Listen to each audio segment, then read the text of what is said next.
Leitura bíblica das Escrituras, a poderosa palavra de Deus.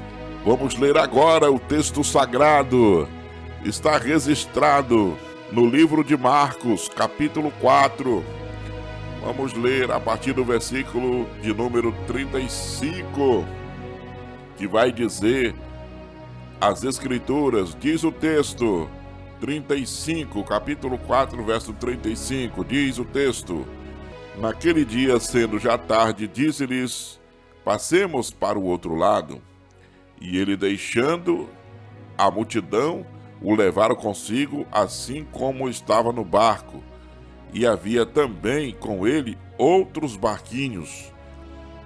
E levantou-se grande temporal de vento, e subiam as ondas por cima do barco, de maneira que já se enchia. E ele estava na popa, dormindo sobre uma almofada. E despertaram-no, dizendo-lhe: Mestre, não te dá que perecemos? E ele, despertando, repreendeu o vento e disse ao mar: Cala-te, aquieta-te. E o vento se aquietou, e houve grande bonança. E disse-lhes: Por que sois tão tímidos? Ainda não tendes fé?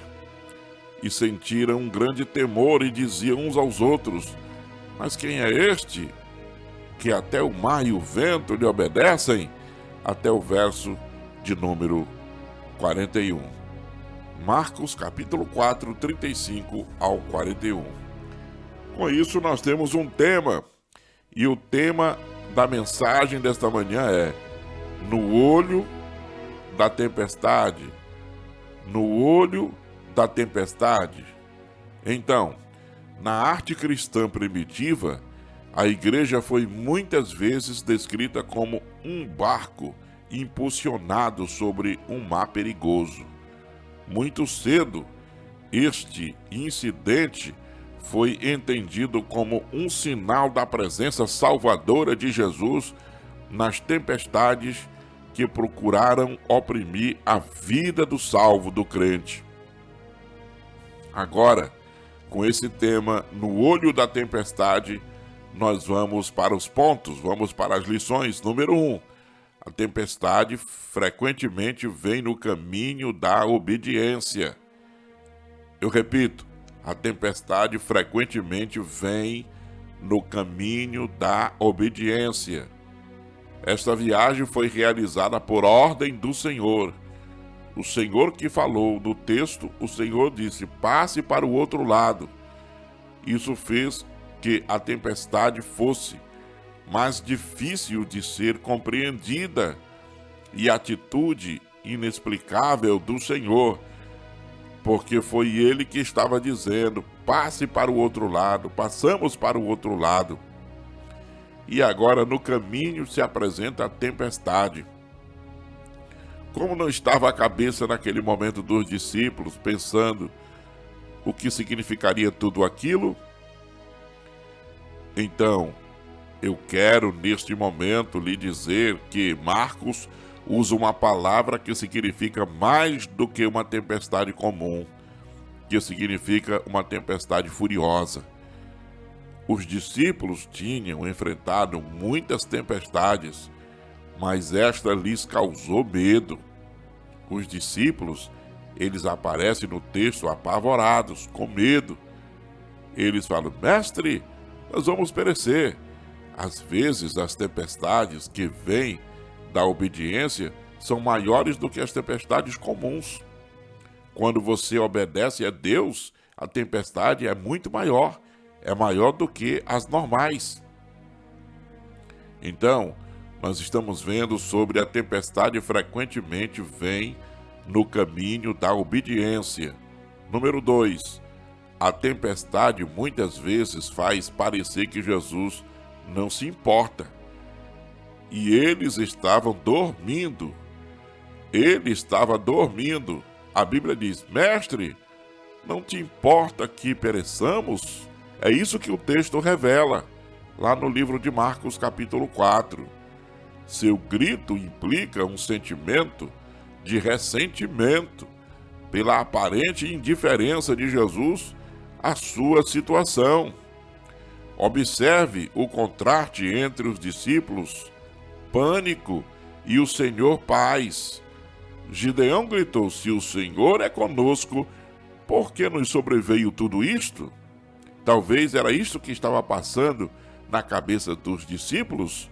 Se o Senhor está no barco, por que nós estamos afundando? Se o Senhor está presente, por que toda essa gritaria de vento aos nossos ouvidos? Se o Senhor está conosco, por que está vindo tudo isto agora, no momento da nossa pesca? Então, seu grito implica um sentimento de ressentimento por parte dos discípulos, porque, segundo eles, havia uma indiferença na pessoa de Cristo ali naquele barco.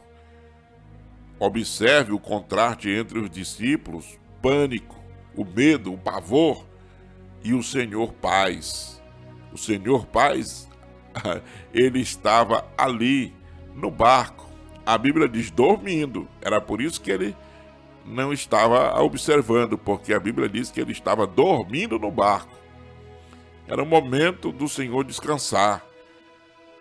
Então Gideão gritou: se o Senhor é conosco, por que nos sobreveio tudo isto?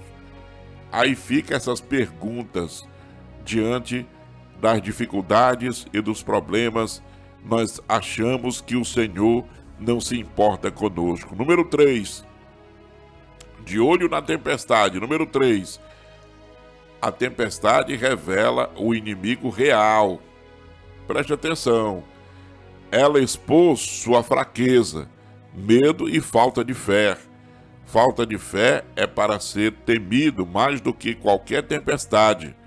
O problema que Jesus enfrentou não foi acalmar a tempestade no mar, mas acalmar a tempestade no coração dos discípulos. Esse foi o grande problema. Não foi acalmar o mar bravio que estava lá fora, mas acalmar o pavor, repreender o medo que estava no coração de cada um deles. Na opinião dos discípulos, eles estavam perecendo. Daqui a pouco o barco iria afundar. E eles estavam ali porque, na verdade, a tempestade revela o inimigo real. E o inimigo real estava dentro da mente de cada um, na maneira como eles estavam pensando, na maneira como eles estavam interpretando a vida cristã e a vida espiritual.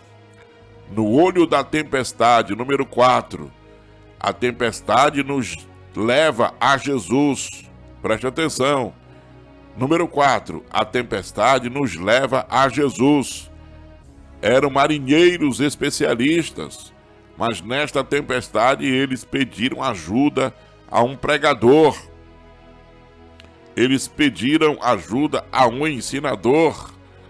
No final dos seus recursos, eles colocaram todas as suas esperanças em Jesus.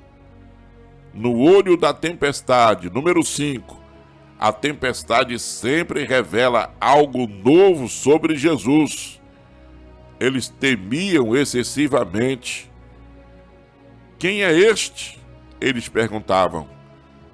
Este é um medo diferente daquele produzido pela tempestade, medo de um covarde.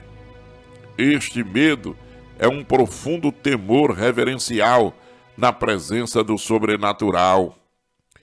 E Jesus não repreendeu este tipo de medo, preste atenção. Ele repreendeu o vento e o mar. Mas o medo que os discípulos estavam sentindo, ele não repreendeu.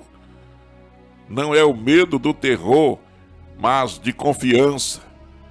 Agostinho disse: teme a Deus e você não precisa temer mais nada. Sirva a Deus, tema a Deus e você não vai precisar de temer mais nada. Nada mais vai te apavorar. Nada mais vai estar tentando te calar. Nada mais vai se levantar. Nada mais vai afrontar que você não vença. Certo que vai haver sempre as afrontas do dia a dia, mas é necessário que nós entendamos que o Espírito de Deus está no comando e no controle de nosso viver.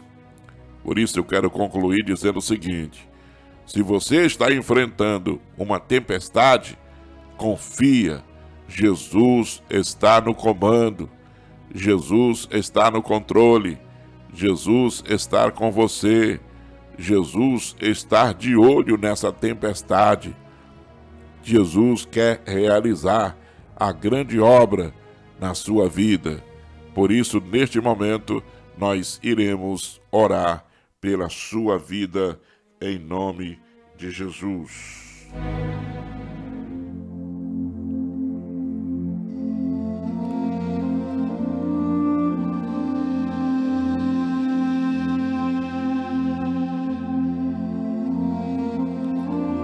Querido Deus, querido Pai, nesta manhã nós o amamos, nós o louvamos e nós te agradecemos por esse momento maravilhoso de oração. O Senhor tem nos dado graça, vitória e a tua presença, Pai. Nós precisamos do Senhor no barco da nossa existência. Nós estamos caminhando, Senhor, como se fosse numa grande tempestade, devido à obediência à tua palavra e ao teu evangelho. Por isso nós te pedimos, ó Deus, nos dá graça para nós podermos vencer, nos dá vitória no poder do teu sangue e do teu nome. Nos enche no poder do teu Espírito Santo, Senhor Jesus, tirando todo o pavor da nossa alma, tirando todo o pavor do nosso coração, nos abençoando, nos enchendo do poder do teu Espírito Santo. Ajuda-nos, ó Deus, diante do Senhor. Eu te peço a tua misericórdia, a tua graça e a tua direção, no poder e na autoridade que é no nome de Jesus Cristo. Lava-nos com teu sangue, Jesus. É isso que nós te pedimos e te agradecemos em nome de Jesus. Amém.